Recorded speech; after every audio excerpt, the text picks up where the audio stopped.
স্বাগতম জনাইছোঁ অন্যটা মিনি ব্লগলৈ আৰু আজি এই ভিডিঅ'টো ৰাতিপুৱাৰ পৰা আৰম্ভ কৰিছোঁ।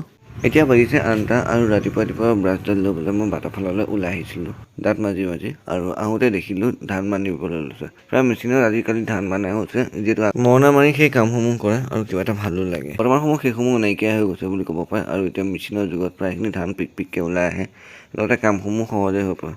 সেইসমূহ কৰি প্ৰায় 10টামান বাজিলেহি আৰু আহি পালোঁহি। নিজৰ কিছুমান কৰিবলগীয়া কাম আছিলে, মানে টেবুলখন অলপমান চাফা কৰিব লাগিছিল, বহুত দিন যিহেতু লেতেৰা হৈ আছিলে, তো সেইসমূহ চাফা কৰিলোঁ। ৰুমটো হয়তো আগতকৈ পৰিৱৰ্তন দেখিছে আৰু শেষত মোৰ চেমচাং টেবলেটটো থৈ আৰু ফাইনেল লুকটো কেনেকুৱা লাগিছে জনাব।